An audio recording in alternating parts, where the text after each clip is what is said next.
Olá, estamos hoje aqui com mais um podcast do Super SUS. O episódio de hoje tem como tema do podcast: Que SUS é esse? O que é que estamos falando aqui? E temos como convidado, que não seria diferente, não só usuários do SUS, profissionais do SUS, que são também os nossos estudantes do projeto Super SUS. Então, a gente começou hoje de casa, sem muita edição, uma coisa muito tranquila para conversar com vocês, os nossos estudantes aí do projeto Super SUS, para a gente estar falando um pouco sobre as adversidades, sobre os desafios, como é que o SUS funciona. E a gente quer fazer uma conversa um pouco informal. Meu nome é Islândia Carvalho, eu sou professora e pesquisadora da Fiocruz, Pernambuco, coordeno o projeto Super SUS, sou uma mulher branca, estou com uma blusa azul, uma calça preta, estou usando um óculos estilo gatinha, cabelos soltos e muito feliz em poder estar aqui com os nossos estudantes, a Fernanda, a Laís e o Tiago, que também vão poder se apresentar e falar primeiro quem são vocês? Com quem estou falando hoje aqui nesse podcast? Podia começar, Fernanda? Sim, sim. Aproveito para agradecer essa oportunidade. Acho que é um momento histórico para a gente do SuperSUS estar aqui realizando esse sonho de falar com vocês a partir de um podcast. Eu sou Fernanda Barbosa, eu sou uma mulher branca, estou usando uma blusa branca, uma calça azul marinho, tenho cabelos cacheados na altura do ombro, sou enfermeira, sanitarista e também atualmente sou doutoranda em saúde pública pela Fiocruz Pernambuco. Eu sou Laís Evécia, sou uma mulher branca, estou vestindo uma blusa branca, um brinco dourado, cabelos soltos, tingidos. Eu sou enfermeira sanitarista e atualmente doutoranda, né, do SuperSUS.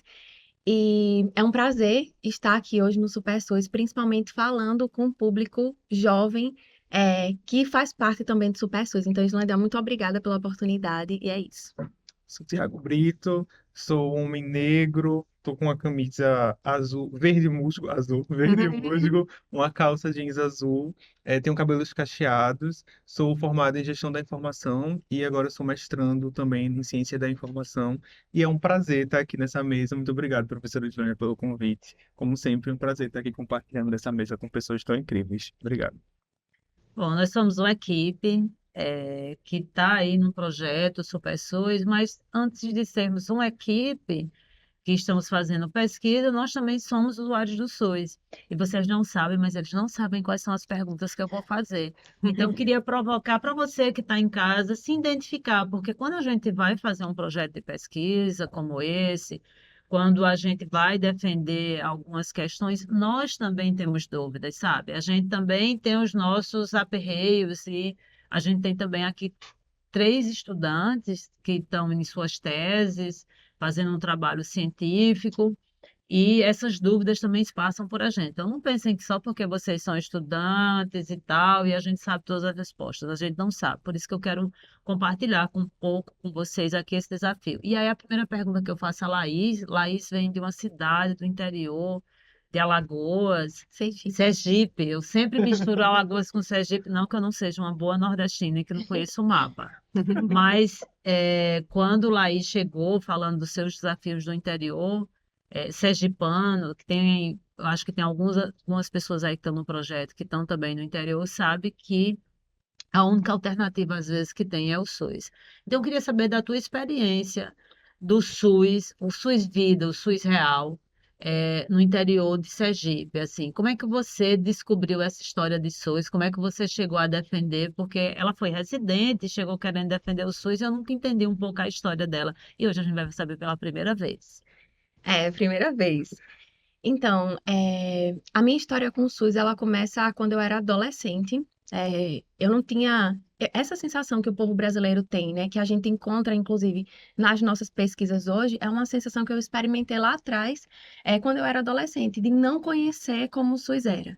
Então, em 2008, eu tinha 14 anos e eu sofri um acidente automobilístico. E aí, nesse acidente, o único que foi me pegar no local do acidente foi o SUS. Não existia numa cidade de mais ou menos, na época, 25 mil habitantes, ninguém que fosse me buscar no local do acidente que não fosse o SUS.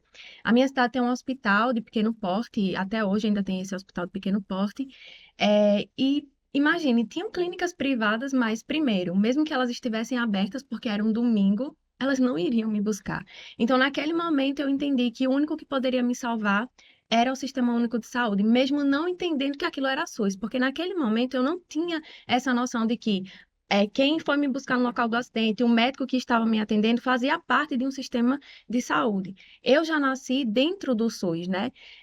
Então, eu já tinha usado o SUS quando eu nasci, porque eu nasci em uma maternidade pública. Mas essa experiência de pela primeira vez eu estou precisando de ajuda, né? E quem me socorre é o SUS, eu tive nessa época enquanto eu era adolescente. Então, foi a primeira experiência que eu tive em relação ao SUS. E aí eu estava na transição, entre o ensino fundamental e o ensino médio, eu já pensava em fazer alguma coisa da área da saúde, mas aí quando eu entro na universidade, que eu começo a Lei 8.080, a Lei 8.142, é que eu venho entender aquele acidente que eu tive lá atrás era o SUS. Então, eu não tinha noção do SUS, mas eu vivenciava o SUS. Eu acho que é a mesma sensação que o povo brasileiro tem hoje. Ele pode, muitas vezes, não saber dizer, qual foi a lei que instituiu o SUS? Quando que o SUS foi instituído? Mas o povo brasileiro sente o que é o SUS, porque eu senti lá atrás quando eu tive o acidente. E foi o único, assim. A sensação que eu tinha, quando a gente tem um acidente ou alguma coisa, é aquela sensação de morte. Quem vai poder me salvar? E até hoje, para muitos municípios brasileiros, o único com a capilaridade de chegar nesses municípios é o SUS. Ninguém mais chega onde o SUS chega. Então, assim, essa foi a minha experiência com o SUS. Obrigada, Laís. E Fernanda, né? A Laís trouxe uma experiência exitosa, mas nem todas as experiências no SUS são exitosas. A gente também tem desafios. E eu sei que a Fernanda tem várias historinhas aí para contar para a gente, não só ela como usuária do SUS, mas também familiares. E aí a gente tem vários debates e perguntas, então assim, para uma pessoa que usa o Sistema Único de Saúde, que tem desafios, por que é que você ainda está aqui mesmo frente a esses desafios? Me conta aí quais são os perrengues que você já passou pelos SUS. Sim, acho que essa é uma ótima pergunta, porque quando a gente, do lado de cá, né, enquanto pesquisadores, enquanto estudantes do SUS, a gente também vem investigando os pontos positivos e também as deficiências do SUS, né? A gente sabe que é um desafio construir o maior sistema universal de saúde do mundo num país de dimensões continentais, e aí com várias questões de subfinanciamento, de também muita desigualdade no país, que faz com que as pessoas demandem mais do sistema público de saúde.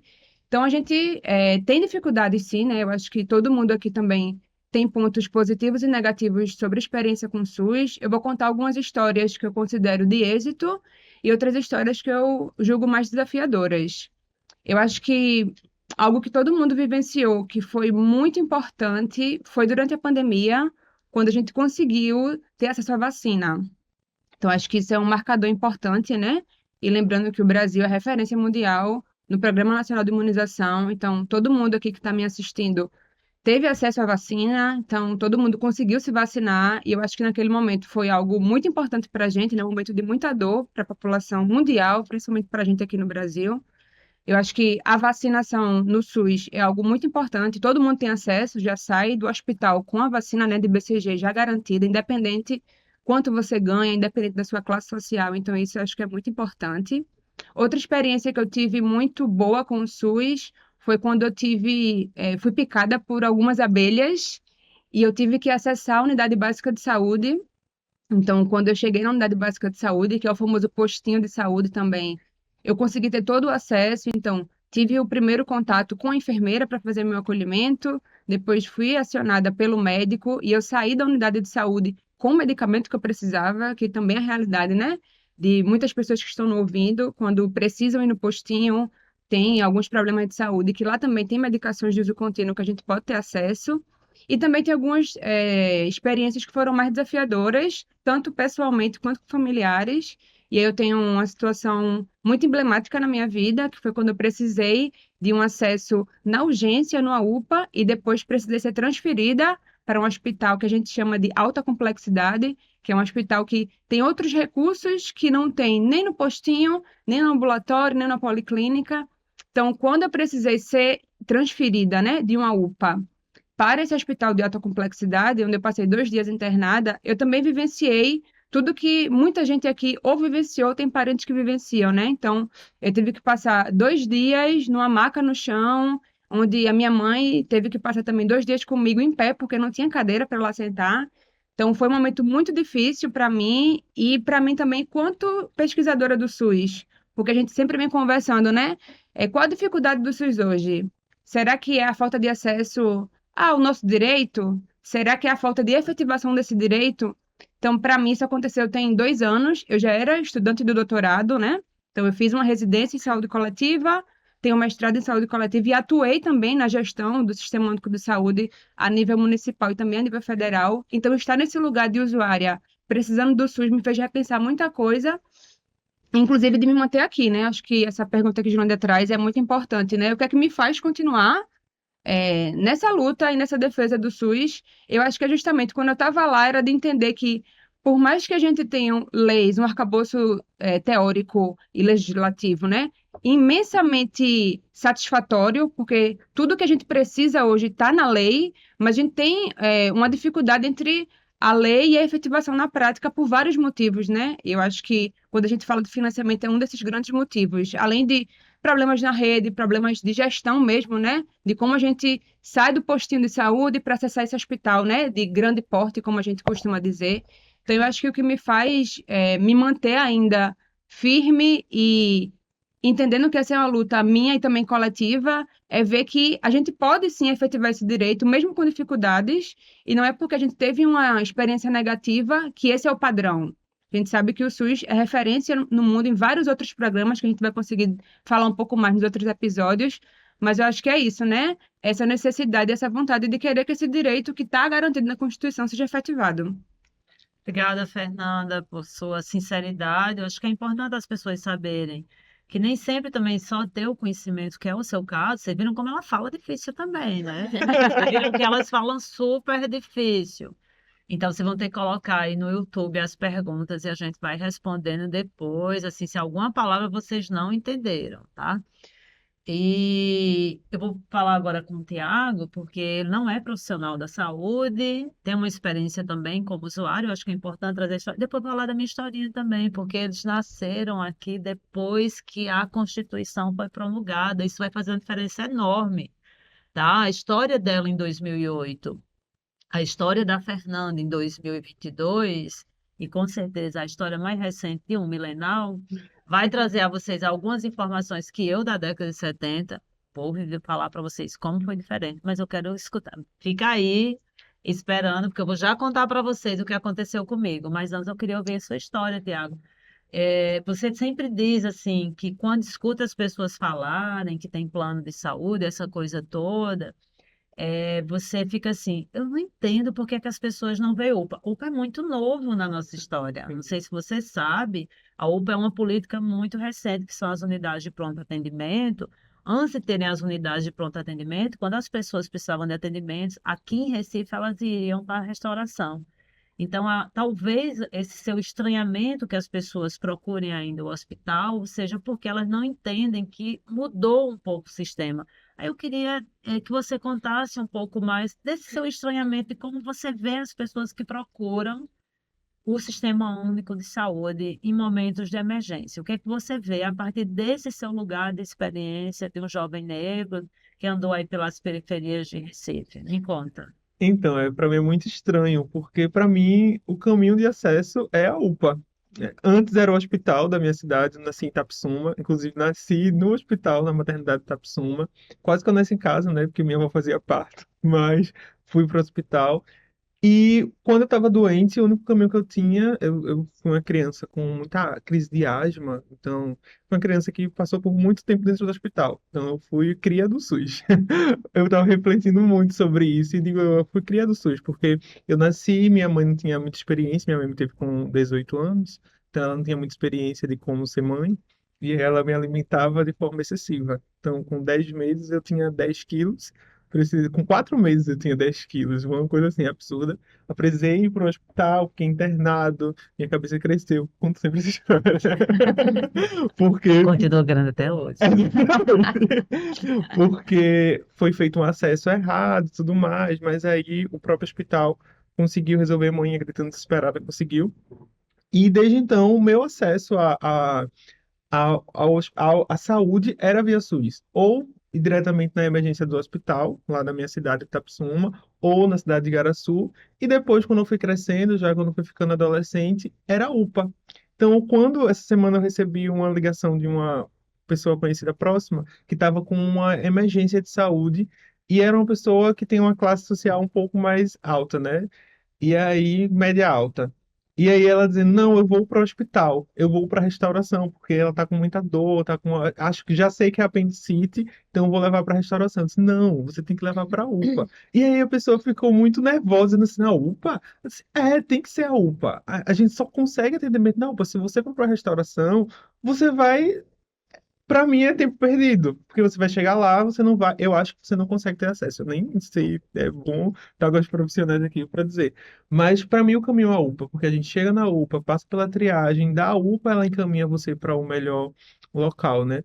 Mas é isso, eu fico muito. Como eu vivo o SUS diariamente em toda a família, porque todo mundo é atendido pelo SUS. Quando vem essas coisas assim muito diferentes, eu chego a ficar um pouco assustado, porque para mim é natural esse fluxo. Eu achei ótima a sua história, sabe por quê, Tiago? Porque a gente que planeja o SUS, às vezes a gente não entende que existe uma cultura de como as pessoas usam o sistema único de saúde. Então, a tua experiência, a minha, a de Fernanda e a de Laís, são experiências diferentes. Por quê? Porque cada um de nós nasceu e vive num lugar diferente, tem experiências diferentes, e isso vai influenciar como a gente usa o sistema. Aí tu imagina, um sistema que é pensado lá no Ministério da Saúde, em Brasília, eles pensam, em cada estado as pessoas também pensam como organiza, em cada município tem uma organização de pensar a organização. E aí pensa essa organização de como as pessoas vão acessar o sistema, ou seja, como elas vão buscar. E a busca de cada um de nós é muito pessoal, vem de experiências anteriores. É isso que eu queria que a gente pudesse aqui refletir. Então, a busca de cada um, por ser diferente, e por não entender, às vezes, como o sistema funciona, imagina todo mundo chegando com vontades e desejos diferentes no Sistema Único de Saúde, e aí tem os profissionais que têm uma forma de organização diferente, vai dar bug. Porque cada um está querendo uma coisa diferente e não sabe como funciona. Então, por exemplo, tem um clássico aqui, você falou, vai para a UPA ou vai para o hospital? Isso vai ter um episódio só para a gente estar falando disso. Mas aí, para dar um pouquinho assim de vontade de vocês assistirem os próximos episódios, quando a gente tem uma emergência, quando estamos numa capital como Recife, que tem as unidades de pronto atendimento, elas são para isso mesmo. Elas são para aquelas emergências, seria triagem, que é o caso que aconteceu com a Fernanda, e aí ela vai ser encaminhada para aquele serviço. Mas vou te contar uma história que tu não sabe. Todo mundo já ouviu falar aqui em Recife, por exemplo, no momento em que teve uma jovem que sofreu um acidente gravíssimo, que foi uma mordida de tubarão e que os bombeiros levaram para a unidade de pronto atendimento. E quando o correto deveria ter sido levado para o hospital. Vê como é difícil. Como eles estavam centralizados nessa ideia de tudo ir para a UPA, e tudo vai para a UPA, tudo vai para a UPA. Porém, existem algumas exceções que não deveriam ter ido para a UPA. Então, esse desafio do acesso, ele não é só um desafio porque o SUS não funciona ou porque a gente tem muita gente. É porque o entendimento do que é cada caso e para onde deve ir não é um entendimento fácil. E a gente está no momento em que o cérebro, né, quando se sofre um acidente, quando se tem uma dor, a gente já não está funcionando direito. A gente vai para um lugar que o negócio a gente acha que vai resolver. Então, é um pouco isso que a gente precisa entender desse sistema tão complexo, que todos nós temos uma história. E aí eu queria saber você aí em casa. Pergunta aí, qual a história que você tem com o SUS? É boa, é ruim? Como é que foi? Quais foram os problemas? Vale a pena ainda buscar melhorar esse sistema? Eu vou falar mais aqui um pouquinho com vocês sobre isso. E você ficou devendo contar a sua história. Daqui a pouco, no próximo bloco. Vamos para o próximo bloco? Aí eu vou contar, porque assim, a gente está falando do mundo atual. Só que agora a gente vai fazer uma volta no tempo. O nosso próximo bloco é para falar sobre isso.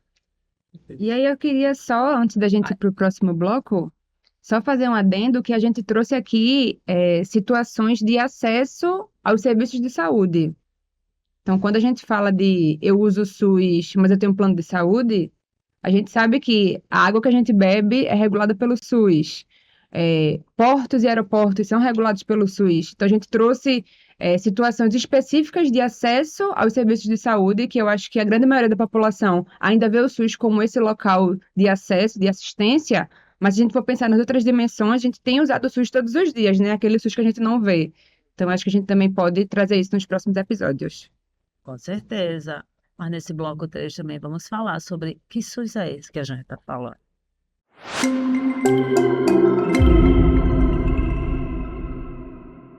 Olá, pessoal. Estamos de volta aqui no nosso primeiro episódio do Super SUS Cast. Que SUS é esse? Com a Fernanda, a Laís e o Tiago, a nossa equipe do Super SUS, abrindo o coração para vocês e contando sua própria história e suas experiências com o SUS. Como eu prometi no primeiro bloco, vou contar a minha história do SUS. Como a gente estava falando aqui, a Laís teve uma experiência em 2008, a Fernanda em 2022 e o Milenal aqui, depois dos anos 2000, claro, já nasceu com direito. Se ele não sabe, teve toda a assistência, por quê? Antes de 1990, saúde não era direito. Eu sou da década de 70. E aí eu vou contar para vocês que quando eu quebrei o braço, em 1985, saúde não era direito.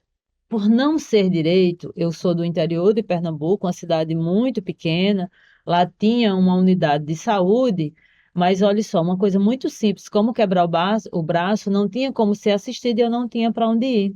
Então, como foi que eu tive atendimento? Que não tive a mesma possibilidade da Laís de ter o SUS e chama SAMU, como vocês têm hoje. O meu pai teve que pedir dinheiro emprestado a um conhecido para me levar para a cidade vizinha num carro particular. Lembre que eu estava com o braço quebrado, só tinha 8 anos. E nós tivemos que ir para um hospital privado e ele teve que pegar todo o dinheiro que ele pôde arrecadar para poder pagar uma cirurgia no meu braço. Lembrando que, se eu não tivesse essa possibilidade, meu pai pedir dinheiro emprestado, porque ele era agricultor e, portanto, não tinha carteira assinada, a única possibilidade de atendimento seria como indigente. Então, eu fui quase um indigente. Com 8 anos, papai não podia pagar também o meu acompanhante, eu fiquei sozinha no hospital. Naquele momento, eu dei entrada, fiz cirurgia no dia seguinte, e depois da cirurgia, uma cena que ficou marcada para a minha vida inteira é que eu fiquei sozinha. Eu não conhecia ninguém no hospital, eram umas 6 a 7 crianças no mesmo quarto, nenhuma tinha acompanhante de pais. Papai deu um pouquinho de dinheiro à enfermeira que me acompanhava, porque ele ficou com medo de deixar a filha sozinha. Se vocês não sabem também, criança não fica mais sozinha no hospital, é direito hoje, seja público ou privado. Assim como idosos, assim como mulheres grávidas, todos têm direito a acompanhante. Isso são todos conquistas muito recentes, depois da Constituição, então é muito novo. Imagina que eu sou uma pessoa, nessa mesa aqui, a gente é uma pessoa que nasceu sem direitos, eu podia ser um indigente porque era filha do agricultor, e eles já nascem numa sociedade no qual saúde é direito. Gente, isso é uma mudança gigantesca. Isso é o SUS. Que SUS é esse? O SUS é o SUS de direito, é muito novo. Então, a gente está agora discutindo plano popular, plano de saúde, mais isso, mais aquilo. É muito novo para a gente estar fazendo uma discussão tão séria. A gente mal conseguiu efetivar o direito, como a Fernanda falou. Então, a Constituição, essa carta aqui, que quase a gente não lê mais, a gente já mudou tanto, já foi tão remendada e tão emendada, quando vocês verem o Congresso discutindo. A emenda à Constituição, é ela, é dela que estamos falando. E o que é a Constituição? Então, não vou responder tudo para vocês, né? Vou perguntar também aos milenais que nascem já com direito se eles já estudaram a Constituição. Eu estudei, tá? Eu fui obrigada. Naquele tempo eu nem entendia aquela tal daquela disciplina que mandava estudar a Constituição. Eu também, quando eu tinha 8 anos, nem sabia o que era SUS e não sabia o que se existia. Quando eu fiz faculdade, eu também fiz, coincidentemente, também cursei enfermagem. E quando entrei na faculdade, foi que eu conheci o SUS, porque antes eu também não conhecia. Eu entrei, o SUS já existia há 7 anos, mas não se discutia como se discute hoje. E aí, depois de uns 10 anos estudando o SUS, foi que eu, Gente, eu fui indigente, não lembrava. Eu nasci antes, eu nasci uma pessoa sem direitos e hoje eu sou uma pessoa com direito e por isso que hoje eu não tenho um plano de saúde. Eu quero dizer a vocês que meu plano de saúde é o SUS porque eu luto pela Constituição. E aí eu quero saber se vocês já discutiram alguma vez sobre saúde como direito. Fernanda, você já discutiu a Constituição? Eu estava pensando se durante a escola eu tinha tido acesso a isso, e eu lembro de estudar a Constituição nas datas comemorativas, né? No feriado de proclamação da República, de pensar a pátria, né? Eu tenho essa memória da escola, mas eu acho que eu só vim entender um pouco mais sobre a Constituição quando eu entro no curso de enfermagem e a gente começa a discutir, né, o SUS enquanto direito. E pensar nessa grande carta magna, né, que é a nossa tábua de direitos, de todos os direitos, né, direitos civis, direitos sociais. Então, a minha memória é essa, de ter na escola, mas eu acho que eu só consegui ter mais acesso a isso quando eu fui para o curso de enfermagem. Então, eu fico pensando, se eu não fizesse enfermagem, um curso da saúde, E olha que não é todo o curso, né? É. Ô, Tiago, não sei se você, como homem negro, você chegou a ver alguma coisa antirracista na Constituição, já teve a curiosidade de ler, se tem algum cuidado em relação a como você se coloca no mundo, se a Constituição te dá a possibilidade dessa reflexão. Isso é bem interessante, porque de fato, até pouco tempo eu sabia que eu era negro, mas eu não me reconhecia como um negro na sociedade. Porque, né, muitos espaços, às vezes, de privilégio, eu estudava em colégios que minha tia, minha família sempre teve. Sempre foi público, mas minha tia era diretora, era um município pequeno, então nunca sofri questões raciais, né? Então, só recentemente que eu acabei me vendo como uma pessoa negra, de fato,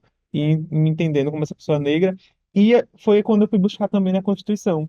Eu já tinha feito alguns trabalhos acadêmicos voltados à política da população negra, né, que tem de atendimento à população negra durante a pandemia, mas nunca tinha me debruçado na Constituição e aí me lido, né, parado para ler. Aí, recentemente agora eu li, é bem interessante. A gente tem muitos direitos garantidos, né, mas a execução que é mais complicada. É porque a execução, não sei se você sabe, mas é de todos. Ela não vai, você não, assim, não sei o que que você pensa sobre isso, Laís, mas eu acho que às vezes as pessoas acham que a Constituição foi feita e aí que ela vai acontecer sozinha. E Ela que ela não. tem deveres também, né? Eu acho que isso é uma coisa importante da gente pontuar. A Constituição ela é feita de direitos, mas também de deveres, né? É uma carta que guia a cidadania. E aí, uma coisa que eu acho que, já trazendo lá, né, para o projeto, a parte do SuperSUS, que é do desafio, eu acho que é essa oportunidade que os estudantes hoje de ensino fundamental, que estão dentro do desafio, vão ter. Porque em algum momento, né, desse curso, até mesmo do podcast aqui, que a gente vem citando a Constituição, eles vão ter essa oportunidade de, talvez a oportunidade que a gente não teve, né? Sim. De olhar para o artigo que fala sobre o SUS, o artigo 6 que fala sobre as garantias dos direitos, né? Porque a saúde é um desses direitos que precisam ser garantidos, mas a educação também é um direito que precisa ser garantido pelo Estado. Transporte é um outro direito que veio depois.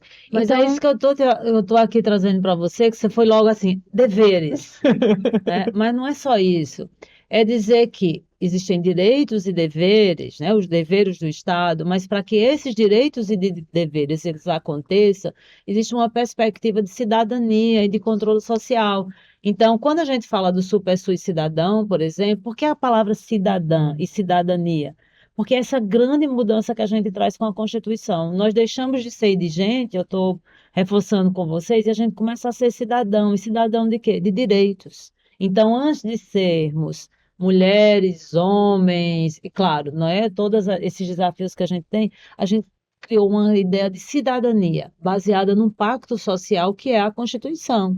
Então, ele é um pacto para viver em sociedade. A gente escolheu viver numa nação brasileira e a gente fez um pacto social. Que pacto social é esse? É um pacto onde existem direitos e deveres, e para que ele aconteça, nós precisamos primeiro conhecer. Se a exatamente. gente não sabe o que é que a gente tem direito, ele nunca vai acontecer. Então, a primeira coisa é a gente entender como funciona para a gente poder se empoderar do processo que é o direito, né? O direito à cidadania, do direito de fazer as coisas acontecerem. E eu Então, acho que a Constituição ela tem muito isso também de ser uma voz, né? De possibilitar que o cidadão tenha voz. Quando a gente pensa no próprio nome, Constituição Cidadã, eu acho que me traz muito isso. Eu tenho voz, eu posso discutir, eu posso falar, eu posso ir lá brigar para que aquilo aconteça. Então eu vou ser ouvido, né? Vou ser cuidado. É um processo de troca e de acolhimento também. se eu fosse passar a tarde inteira aqui com vocês, ia ter vários exemplos. Por exemplo, eu tenho um exemplo de um idoso que quando ele conheceu a política nacional do idoso e ele entendeu que ele era uma pessoa de direito, ele começou a andar com a política. Aí ele me contou um episódio que uma vez ele chegou no banco, se sentiu desrespeitado, aí chegou para o gerente e fez assim: Eu gostaria de falar com o senhor e apresentar uma lei que eu acho que o senhor não conhece. Nossa, Eu estou aqui falando porque é meu direito. Olha aqui, leia, porque eu sei qual é o meu direito. E ele começou a andar com o direito e exigir que ele fosse respeitado no direito com toda a tranquilidade. Então, a arma que ele usou naquele momento foi dizer: eu sou um ser de direito, eu sou cidadão e eu quero ser respeitado. Então, eu convido todos nós brasileiros, especialmente aí os protagonistas superstes, vamos começar a usar a Constituição. É direito, então tem que ser cumprido e a gente vai correr atrás. Vamos para o próximo bloco entender, então, que SUS é esse, que está na Constituição, e a gente vai um pouco saber como é que a gente pode aí lutar por esse Sistema Único de Saúde.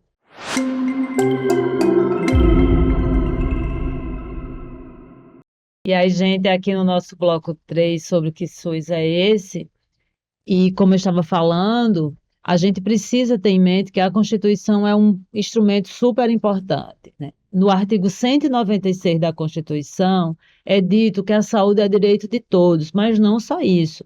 Ela traz na Constituição três princípios super importantes, que vocês vão pegar a caneta e já anotar aí para nunca mais esquecer. O primeiro princípio que garantiu a Laís e a mim, que era uma indigente, a ter direito à saúde, chama-se universalidade, ou seja, saúde é direito de todos.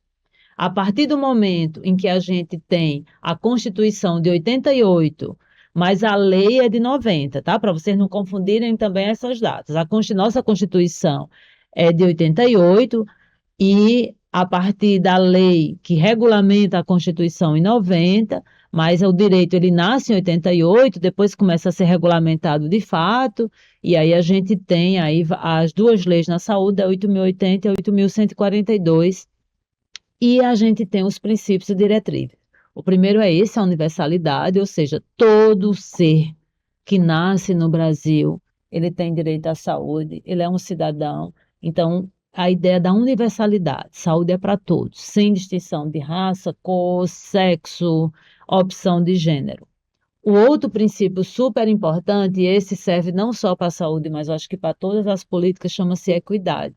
Parece uma palavra difícil, mas a gente está discutindo exatamente agora acerca disso, que está falando aí em justiça tributária, que na verdade é dar mais a quem precisa mais e dar menos a quem precisa menos. Mas isso também serve para dizer assim, a gente tem que tirar mais de quem tem mais. Por quê? Porque quem tem menos está dando muito no Brasil, está trabalhando mais e está pagando mais.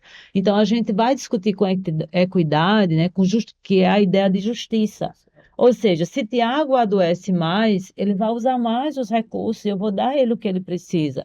Se Fernanda, nesse momento, precisa menos, eu vou dar menos. É isso, né? Parece uma palavra difícil, mas ela é desafiante porque a equidade é que a gente possa atender de fato as pessoas que precisam, fazer justiça. E o outro princípio super importante, que aí a gente vai falar agora, porque é que o SUS é tão maravilhoso e incrível, como a Fernanda falava, a água que se bebe, a vacina que se toma, a vigilância sanitária que está aí nos restaurantes, está no supermercado, isso é integralidade, ou seja, eu atendo do mais simples, da promoção e da prevenção da saúde, até quem precisa de transplante no Brasil, que inclusive já teve muita gente rica fazendo transplante, só quem faz aqui é o Sistema Único de Saúde. Esse é o tal princípio da integralidade. Então, para a gente relembrar, são três: a universalidade, saúde para todos, equidade, a justiça, dar mais a quem precisa mais, e integralidade, que é do mais básico ao mais complexo, ou seja, é um cuidado integral. Para mim, esse é o princípio mais desafiante. Porque imagina, eu estou dizendo na minha Constituição brasileira, eu como o brasileiro, que a pessoa que está lá na Amazônia, numa aldeia indígena, vai ter o mesmo direito de receber tudo o que precisa de uma pessoa que está aqui na capital de Recife. É É muita muito. vontade de fazer as coisas diferentes, Cuidar, né? né? E de cuidar. E ainda dizer que isso é possível. Gente, já viram o tamanho do desafio? É muito desafio. Mas eu acho que a gente está na vida é para isso mesmo, entendeu? Para colocar sonhos e utopia e tentar o tempo todo buscar. Vai dizer que vai ser fácil? Não, mas eu acho que a gente está aqui para isso, para cuidar, para pensar que a gente pode fazer diferente, que o indígena tem direito, que o quilombola tem direito, né? Que a pessoa que está na rua, não sei se vocês já viram, mas existe uma política, inclusive, de cuidar das pessoas que estão na rua, porque também são cidadãos, eles podem, neste momento, estar numa situação difícil. Mas por isso que, por exemplo, a unidade de saúde da família tem uma política específica que é cuidar das pessoas que estão na rua, porque aquelas pessoas também têm direito à universalidade, pela universalidade, ou seja, são pessoas, são cidadãos, eles têm direito a receber mais pelo princípio da equidade e têm direito à integralidade, ou seja, eu vou ter lá a atenção primária à saúde pela equipe de saúde da família, mas se precisar ter hospital, eles também vão.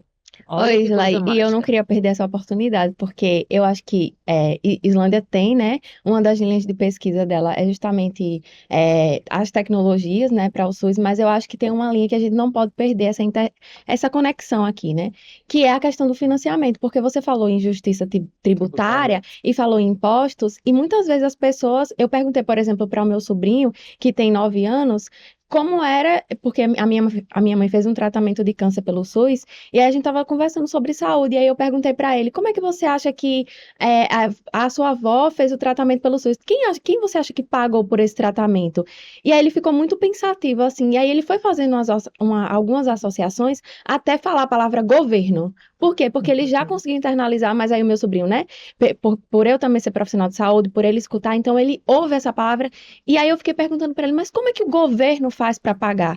E aí, quando você fala em justiça tributária, eu acho que a gente não pode perder a oportunidade de dizer: o SUS é fruto do conjunto de impostos que o povo brasileiro paga. Quem custeia o SUS no Brasil hoje somos todos nós. E isso começa lá com a garantia da Constituição, né? É quando a gente faz esse pacto social e diz: olha, nós vamos financiar saúde, nós vamos financiar educação.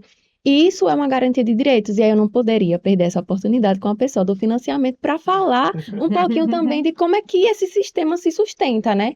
E como também existe um risco dele não se sustentar quando a gente não tem Sim. dinheiro para financiar ele. E alguns problemas do SUS estão relacionados ao financiamento. Então, eu queria que você falasse um pouquinho sobre isso para os nossos protagonistas. Com muito prazer.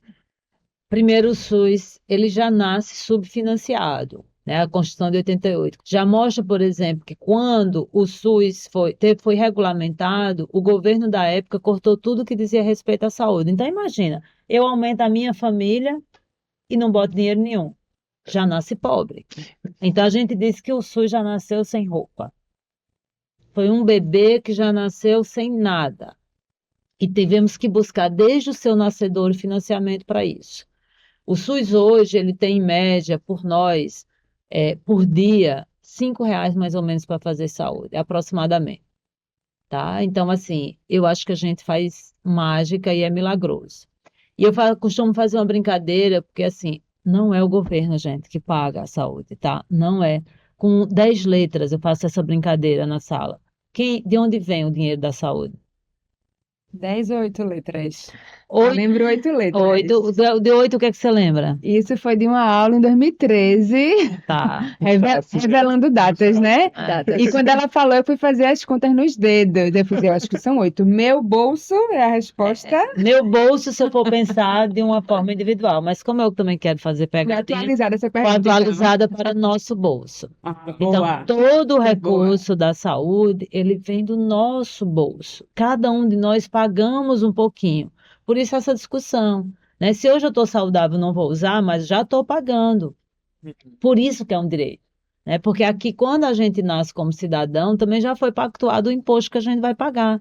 E a gente vai pagar esse imposto para quê? Todo mundo paga, a gente corre o risco junto, porque na hora que a gente precisar, a gente vai poder financiar. O governo, ele é só o tutor do nosso dinheiro. O legislativo, o Congresso, ele é o tutor do nosso dinheiro, ou seja, a gente paga a eles para serem os nossos cuidadores, eles não são dono. Governo nenhum é dono de nada. Ao contrário, ele é um servidor público, é um funcionário que é Sim. pago com os nossos recursos para fazer o quê? Para operar a política pública. A gente paga ele para fazer isso, não fez mais do que a obrigação, seja ele deputado, executivo. Então, o SUS hoje, assim como nós servidores públicos, também nós somos pagos. Por isso esse nome, servidor público. Tá servindo, Eu né? estou servindo ao público. É uma profissão desafiante, mas também super importante para fazer essa sociedade funcionar com mínimos de direito, né? E Fernanda, aqui no intervalo, vocês não sabem, ela estava querendo saber, e aí, eu vou estudar como a instituição? Lendo, Fernanda, eu não tenho outra alternativa. E aí eu pensei muito nos jovens, né, adolescentes que estão ouvindo a gente. E aí pensando também que eu tenho uma irmã adolescente, né, de 18 anos, quando eu converso com ela, dessa geração, né, de TikTok, Instagram. Ah, mas a lei é muito chata. Ah, mas tem alguns termos que eu não entendo. Então aí eu queria te perguntar, você dentro da Fiocruz, como é que você visualiza a Fiocruz como instituição de pesquisa, né, centenária, de grande referência assim, para a América Latina? Quais as estratégias que a gente tem hoje na Fiocruz para também ajudar esse adolescente a entender melhor a lei, a entender alguns termos que ele não entende, ou até a ele ter o interesse de ler? Será que é só lendo ou a gente tem algumas outras possibilidades? O SuperSUS é uma boa estratégia, né? Mas a disseminação científica, esse próprio podcast, é um pouco trazendo, né, essa possibilidade de abertura e um pouco a gente melhorar a nossa comunicação. Mas eu desafio vocês jovens a inventarem a roda também, inventarem novas formas. Por exemplo, eu, quando adolescente, eu gostava muito de brincar e fazer glossário. Então, termos difíceis para mim ficavam como desafio para eu poder olhar no dicionário e brincar com minhas colegas. Eu adorava chegar falando palavras diferentes que ninguém entendia. Porque aí Sim. provocava no que danada que ela está falando, né? Metaforicamente pensando nesse aspecto sinistro, não sei o quê, e as pessoas olhavam, eu adorava aquilo. O estranhamento O que já leva ao estranhamento. Então, debate, assim, né? peguem a Constituição e vão brincar com ela. Chega na sala falando assim, professora, segundo o artigo 196 da Constituição, já imaginou? Vai ser muito divertido. Então, a gente tem que tornar isso, e não é à toa que muitas vezes colocam que as coisas são difíceis, né? A Sim. linguagem é um lugar de poder. Uhum. Então, por que só os agentes do direito sabem falar acerca do direito? Porque é um lugar de poder. Então, se vocês querem ter poder, vocês precisam conhecer a Constituição. Vocês já viram como é difícil entender um advogado e um juiz? Sim. Não deveria, né? Deveria ser uma linguagem simples. Já viram como é difícil entender um médico? Como é difícil entender uma enfermeira? Como elas falam difícil? Porque a linguagem é poder. Por isso que os indígenas também defendem sua linguagem, porque quando você tem uma linguagem própria, você tem um núcleo de poder no qual você pode dialogar com aquela linguagem. Então, se vocês quiserem ter poder, vocês têm que entender a linguagem. É difícil? Pode até ser, mas também não é impossível, não é desafiante, porque hoje em dia existe dicionário online, inclusive, E para poder. recursos de inteligência artificial, a gente tem muita coisa que a gente também vai Muita discutir em coisa. outros episódios, né, que pode estar ajudando esse Exatamente. Agora, adolescente. que eu ia dizer, não, que é estranho uma Constituição cidadã e ela tem uma linguagem ainda tão densa, né? Tão diferente. Que foi em 88, né? É isso, pessoal. Vocês acabaram de assistir o podcast, o primeiro episódio do Super SUS Cast. Que SUS é esse? Agradeço demais a presença da Laís, da Fernanda, do Tiago. Para vocês que estão ouvindo a gente, foi um prazer enorme estar conversando com vocês. Vamos ter mais episódios. E se você curtiu o nosso podcast, não deixe de acompanhar mais conteúdos como esse no nosso Instagram, que é o @supersus.fiocruz. Lá a gente compartilha um pouco das nossas histórias, os episódios. Tem muita coisa legal acontecendo, tem projetos no território. E a gente conta com vocês em acompanhar os nossos episódios, mas também em divulgar o SuperSUS, em defender o SUS e agora começar a ler a Constituição, tá, gente? Vamos ao próximo episódio.